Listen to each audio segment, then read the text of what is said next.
Hello, everyone. My name is Reese Register with Rented Network. I'm the Director of Real Estate Services. Pleasure to have you watching this. I've got one of my good friends here, Cody Dolan with Dolan Capital. We're going to talk a little bit about syndication today. So, Cody, go ahead and introduce yourself. Looking forward to the conversation today. Absolutely, Reese. Thank you. Thanks for having me today. We're really excited about being on. As Reese gave the wonderful introduction, my name is Cody Dolan. I am the CEO and principal at Dolan Capital. We're a real estate investment firm targeting multifamily properties throughout the Southeast. And we're really excited to be on today. Awesome.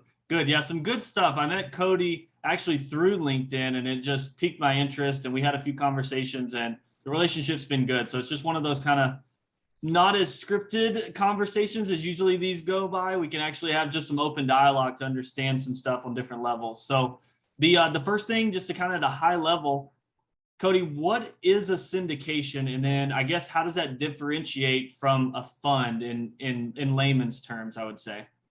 Absolutely. Great question. Because when I was first getting into real estate, you kind of hear these terms. And honestly, the term syndication doesn't sound great, right? It's you think of a syndicate like a crime syndicate, I'm pretty sure is what Yep. everybody thinks of first. But yeah, let's talk about this. So a syndication, both are types of investing in real estate where a sponsor gets investments from their investors to buy a larger asset. The big difference between a syndication versus a fund is going to be a syndication is a asset specific. So the sponsor is going to identify a property, you put it under contract, do their due diligence on that specific property, and then go out find investors for it. Got it. And then a fund is going to be, hey, you have your list of investors. It's usually once you're a little more experienced, people kind of switch to funds. You think of Grant Cardone, right, with a big fund guy. And what they do is they have their list of investors, they trust their sponsor, and then you go out and they say, hey, we're creating our Alpha One fund. We're going to target Class C value add properties in Florida. So it's kind of not too specific, right? But does have some types of metrics they can kind of judge and be like, I want to be part of that. So that's a fund where it's going to be more general. You have the capital ready to deploy once you find an asset. And a syndication is going to be an asset first, and then you get the capital. Got it. Makes sense. That's really simple for me to understand too. So I like that. So Great. if we're talking about syndication and we're looking for a property. Dolan Capital is looking for a property. What kind of properties are you going to target with the syndication fund? And is that going to be leaning towards more turnkey, or does it lean to more value add, or is it a combination of both? So in multifamily, there's multiple kind of target asset classes, right? Core is going to be your safest. Core is going to be turnkey. If you think like on the single family level, in core, you're going to have lower returns. You're kind of investing for upfront cash flow appreciation, but the returns are going to be a little lower because there's less risk. Down from there, it goes to Core Plus. At Dolan Capital, we're targeting value add in Core Plus. Core Plus is going to be a lot of what we're seeing right now in Tampa market, where you might acquire a building that doesn't require too much work, right? We don't have to go in and gut the place, things like that. But just with the natural rent increases we're seeing in some hot markets, Tampa, Austin, Atlanta, Charlotte, you can kind of go in and just kind of freshen up a building, very low capital expenditure, but still raise the value. That's going to be a Core Plus investment. And then what we really mainly target, though, because it's kind of a sweet spot of an internal rate of return with a cash on cash return for our investors, is going to be value add. Value add is just, think of burying a house, right? You're going to buy something that's a little run down, maybe through management. It might just be the same owners owned it for 30 years and they didn't fix things up along the way. So you're going to have to put in some work, right? There's going to be a lean, maybe 1 to 2 upfront years, but then the return on the back end is huge. That's what we're looking for at Dolan Capital, is those value add opportunities. Most people in multifamily are, because it's just such a sweet spot for returns. From there, you go to like distressed properties, which we don't want to deal with. Distressed properties are going to be in maybe class D property, class D neighborhoods. They're a lot more work, right? Higher the risk in investing, higher reward, but that kind of gets to the point where it's just too risky for us. And then you have just the war zone properties where you can kind of like it's just development, right? It's basically the same as a ground up development. You're not really buying the asset itself. It's not an asset, you're buying the location.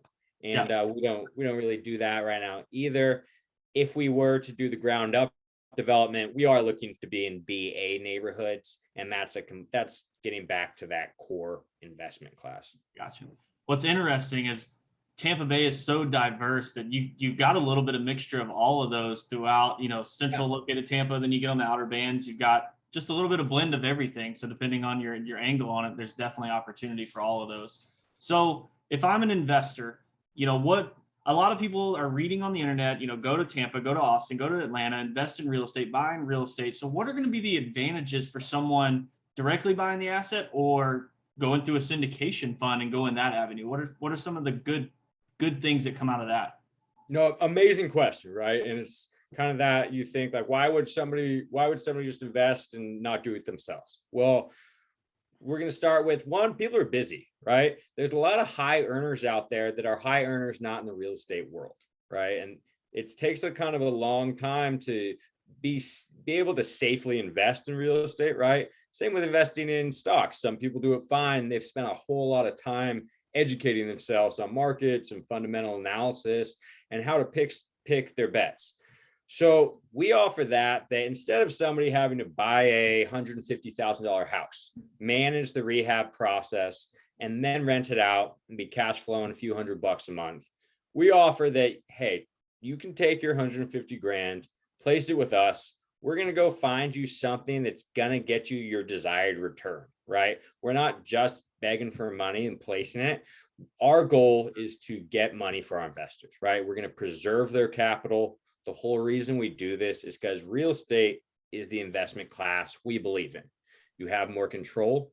You have a higher guarantee in returns.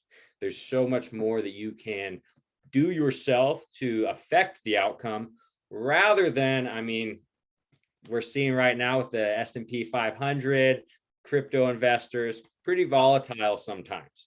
After 10 years or so of everything looking like it was sunshine and rainbows in the market, we're starting to see now like everything's kind of crashing down, but real estate is still strong. Yeah. So that's one reason. But going back, just time, right? When I first started buying single family houses out in Tampa, you're like, yeah, I'm going to get passive income. And there's nothing passive about buying single family homes and fixing them up. If you want to do it right and not get burned and actually get the profits you should be getting, it takes a lot of work. So it allows people to want to buy a huge asset that, instead of putting down $50,000 down payment for something, you can put down 100 grand and buy an asset that's $10 million. Yeah. And then your investor in that, you can say, I own apartment buildings, I get cash flow, I get tax benefits. And then there's a pretty big increase when we sell, or return on investment once we sell, which is nice for the investors. Yeah, and going back to your time thing, a lot of our clients are physicians, attorneys, high net worth individuals, and they're working. They may be making great income, but they're putting in the hours for that. So for them to have time and go and get into a single family investment or even a smaller multifamily, it might make more sense for someone like that to invest in a larger building and let somebody else do the work and produce the same returns over the long term for a bigger asset. So definitely makes a lot of sense when I'm thinking about those types of clients. So yes. Another thing too is kind of like how I said about it's kind of a pain to manage.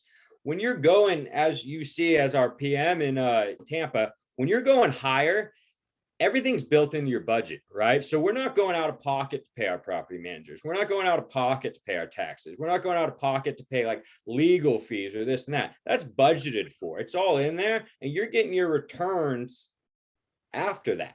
So it's instead of what most people do with a single family, and they're like, oh, my mortgage is my PITI is gonna be $500 a month, And then they're like, oh crap, it's closer to 900 with all my expenses. That's a big eye opener when people first hop into trying to buy their small rentals. Yeah. And it's the funniest conversation from our end because they're so excited. They bought their first single family investment. They come to us, we go do our on-site evaluation. We're like, well, actually, you need to do X, Y, and Z to get it ready to rent at the dollar that you're expecting. And it's just like the worst conversation in the world. Oh yeah. No, it's such not an budgeted uncomfortable for. conversation, especially when people like spend their first money to do it, right? And they're like kind of capped. It's so much better, just from our perspective, right? And like obviously we're biased. This is what we do for a living. But when you're just getting started too in real estate investing and you're a high earner, right? Save them money. And what investing as an LP or a limited partner in a fund or syndication, you're going to gain so much passive knowledge, right? The general partner team should be coming to you with tons of information, explaining what they're doing, explaining how they got to their conclusions, their assumptions. Hey, this bad thing happened. Here's how we're fixing it. They should be explaining all that. So you get that knowledge while also being passive, right? You still get money, you still get knowledge, but you're not the one at the end of a long day having to pick up the phone and call your PM and be like, what happened? So yeah, that's kind of what we offer. Yeah, that's really cool. And it's just a different angle that I don't think a lot of our investors really have thought about, because a lot of times syndication seems like Wall Street. You know, it seems like that word, you think it's the big boys, but it's not. It's actually designed for the small to mid-sized investor to be able to go into larger deals.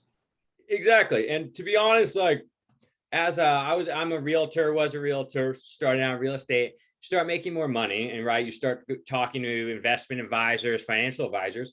Everybody's kind of telling you, right, these people, they've been graduating college and with their finance degrees the last few years. I mean, it's like pretty easy to tell people to invest in a S&P ETF and set it and forget it, right? And I just didn't having the meetings, study markets and stuff. We didn't believe in that. I don't think that you should just set it and forget it and then retire with, I mean, they try to tell people to retire with like $650,000. And it's like, we want to increase people's quality of retirement and get that date closer, right? There's no reason to retire at 65 with $1 million to live off of. Why not retire at 45 with $15 million? So that's what we're trying to do. And it's not too hard to get there with real estate. Yep. And it's just redefining wealth and the way we look at it. Yeah, exactly. It can be done. Yeah. And speaking of redefining wealth, you know, one of the questions that I get a lot of times is what type of funds can I use to invest in a syndication? I know it doesn't always just have to be straight from the savings account or straight from the checking account. So what type of funds can be used in a syndication? Absolutely. So yeah, cash is king, obviously, and you don't want your money in checking and savings right now. So those are the best ways. But if you don't have it, if you have your money locked up in a retirement account, a 401k, a lot of people don't know this, but you can actually transfer your 401k to something called a solo 401k. With that, you still have an administrator and they still control it, but you have more say. So you can tell them, hey, I'm going to take, once it's transferred over to a solo 401k, they can take the retirement money and say, hey, I want to take $500,000 of that and I want to invest it in this fund or this syndication. You can still do that. A lot of people don't know that. So that's one great way people can get funds to invest, especially because, right, most people in corporate jobs, big jobs, lawyers, doctors, they kind of have them set up when they're young and start, right? 10 years in, they probably have at least 100 grand just sitting there. Well, what are these 401ks invested in? They're invested in stocks and bonds, and that's not where you want to be right now. So in our opinion, right, again, biased, but take that money and start investing in real estate. It's going to get a better return. Real estate can't go to zero. It's not a set it and forget it system. You have active people using that money to do good things instead of, I'm pretty sure that this is the safest way according to our algorithms. Yeah. So that's one way. People also, I mean, you can't, depending on how much you have, and we're going to vet anybody that wants to invest with us, but you can pull money out of your house. A lot of people have equity in their homes after the last 2 years of crazy market, right? Just across the whole country is the craziest market we saw. And so a lot of people have a few $100,000 equity in there. You're still going to have to pay a principal payment if you take out a HELOC, a home equity line of credit. But you can do that. If you say like, that's a smoking hot deal, I want to be in on that, I'm going to get cash flow and be able to pay the principal payment. That's one great way to do it as well. And just another way to, gosh, real estate's amazing, isn't it? Yeah, there's all kinds of different ways. What about, and the reason I asked this is one of our partners is a self-directed IRA company. Is there something you can do with the self-directed IRA as well? Yeah, the self-directed IRA is just like that 401k, that solo 401k. And that's what we suggest, right? I think people should be more, I mean, put 75% of your portfolio in real estate. I bet you're not going to be too bummed in 20 years, right? And even I say diversify asset classes, be heavy in multifamily, maybe get some more, some retail, right? Different types of real estate perform differently through different market cycles. So that's another great thing about finding a trusted sponsor is often they'll be looking to give different types of investments to their investors. Yeah. And forward looking, but the biggest thing with real estate, and I love the word, is control. You don't have control over the stock market. You do over a real estate asset. What we like to think is when you're right, you buy stocks, right? You buy Tesla stock. You're buying a part of that company. That's the same thing you do when you invest in a real estate syndication, right? You're buying a share of that business, the business being the apartment building itself with its revenue and expenses, and you're buying a part of that. But instead of buying however many shares of Tesla and it getting an increasing, right? You're not a board member on Tesla. When you invest in a syndication or fund, you have direct contact with the CEO, whoever's running the show, and the board members can vote them out if they suck, right? So you're basically investing with more control, like you said, than you would be with stocks, bonds, or ETFs, especially crypto, because we don't even know who's touching the button with the. No, that's the scariest thing. We even here in Tampa, we had a house sell for an NFT, like the first one, I think, in this entire area. So it's like one of those things, like who's controlling all of that. But another topic, another day, for sure.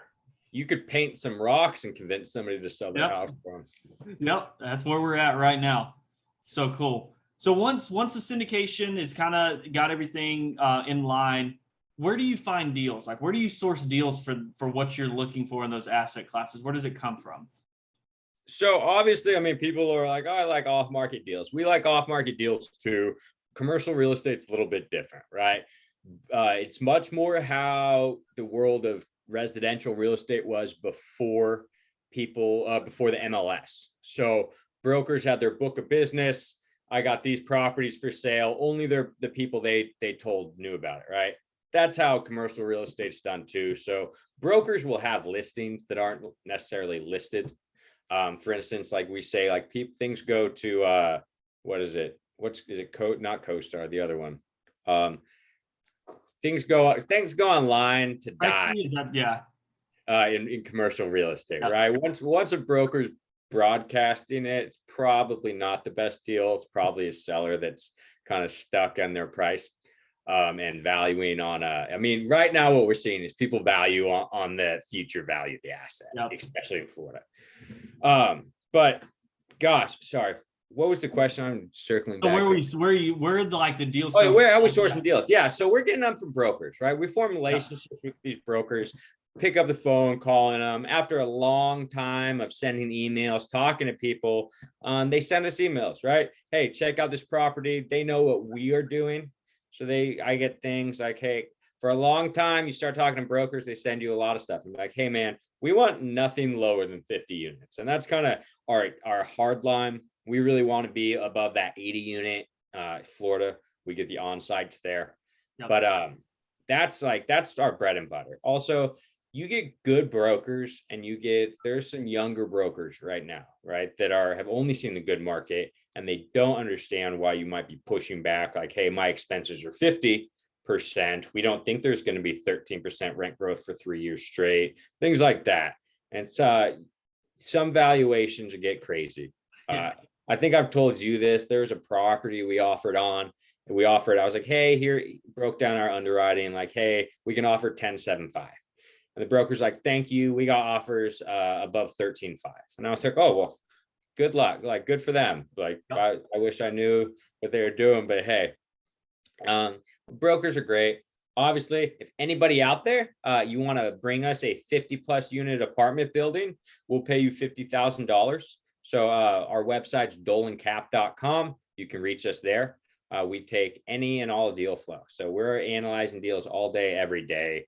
That's our job, right? So we have we try to source deals any which way we can. Awesome. So when you find one, what are, like, just at a high level, like, what are some of the things you're going to look for in the initial evaluation? It comes in an email, you know, what are some of the high level stats or conditions that you're looking for the property to have? Sure. So first thing I look for is unit count, right? And at this point, I'm not really looking at anything under that 80 unit mark. That's where we want to be. For people that don't know, above 80 units, depending on the market, some markets are 75, some are 100. There's a point with the property management where you get an on-site technician who does little fixes and an on-site property manager. That decreases your expenses by a lot. So that's why we want to be there. So from there, what we're doing is we look at the unit count, obviously look at the price, so I can quickly be like, yes or no. From then we're looking at the NOI. What does it say on NOI? I'm like, okay, that sparks our interest. We have a whole Excel spreadsheet underwriting model. Then I'll start punching stuff out, right?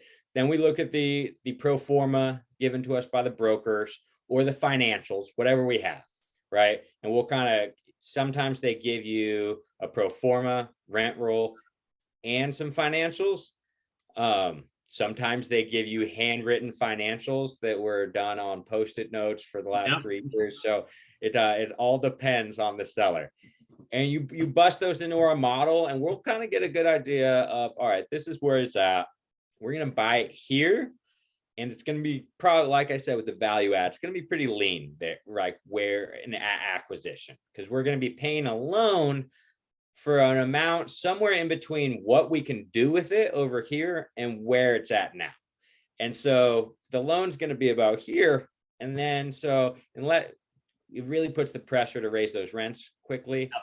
So we want to see if that's feasible, right? Can we get in there in 18, 24 months and bring everything up to market rent?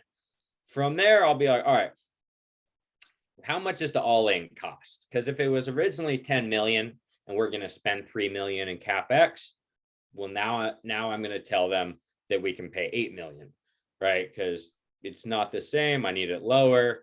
Like I said, there's going to be some lean years paying that loan and paying investors. So you need to make sure it's going to work. Yeah. And so that's really, and then from there, boom, I write up LOI, and LOIs are free, right? So they're just to get into the dance, and you write them, let them know this is what we're thinking. You kind of throw in your price, your plan, who you are, and brokers. That's all the brokers need. If you give like a solid reasoning behind, you're like, hey man, we think it's going to be 35,000 a unit to renovate, and you say it's going to be 9. Like, where are we on this? Yeah. I'll tell you, the one thing you touched on the exit for the value add piece, you know, when you're looking to acquire a property and the rent rolls and everything are written on napkins and Post-it notes, like that devalues the property to some extent. So when you go on the sell side, the value side, when you have a professional company that can say, boom, print it out, here's your portfolio, what it looks like on the exit side, it automatically has a huge value just from the presentation standpoint. Exactly. Like, so when we go to sell this Brooksville property, I'm going to be like, Reese, link you with the broker and be like, bam, bust out financials, and we'll be able to sell. We're looking at in contract on a property right now, and it's taking us like 5 rounds of back and forth to get all leases and all like the docs. And it's like, the brokers letting us know, like, hey, sorry, they're just disorganized. And we understand that, right? Like, people aren't trying to we can tell nobody's trying to get one over on us, but it's like, still being organized helps sale, right? And it makes if you want to get a strong price for your property, if you can come at a buyer with, bam, here's everything you wanted, Yep. it's going to be smoother and give you more of a case for your price. Yep, definitely. And that's kind of the trick to it. It's just being organized so that you can click a button and in 5 minutes, here's the financials for the property. And this is why we believe it's worth what it's worth. Or in any downside, right? Like if you get audited, if people are going to sue you, things like that, like it protects your backside to have professionals handling the different phases of your business. Yeah.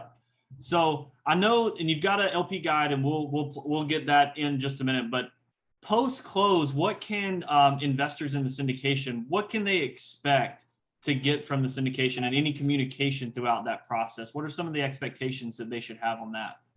Sure. So yeah, say an investor decides to invest with us at Dolan Capital. We're going to have you register on our investor portal. From there, it's a little process, but we help you do it. And then you can see all the deals we have. You can invest straight from there. You invest in a deal, boom, boom, boom. Things go well. We close on the deal.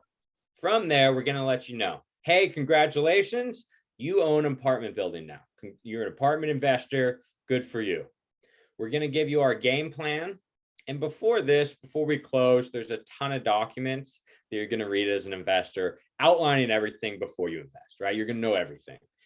We're going to reiterate that at close. And we're going to do a webinar going over our business plan, our exit strategy, everything. Reese, on this one in Tampa, you'll be there with me, just alleviating or answering any questions, alleviating any fears, any concerns the investors might have going forward.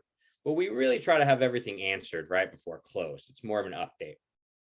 From there, we're going to give you weekly updates through stabilization. After a while, usually 6, 9 months, maybe a year, depending on how much work we're doing, what stage we are, we might switch to bi-weekly or bi-monthly meetings, or we're once a month, right? After a certain point, as investors, you want it to be passive. Once they start collecting checks after stabilization and things are going well, typically they're like, all right, Cody, we don't need to check in with you once a week. We'll just send us your video of what you're doing and we'll check on it. Probably just read the transcript. Yeah, and that's it. You sit back, collect a check from there. Anything happens, we're going to let you know. Sometimes we're ahead of schedule. Market's crazy. We'll be able to refinance early, maybe return all of our investors' capital earlier than planned.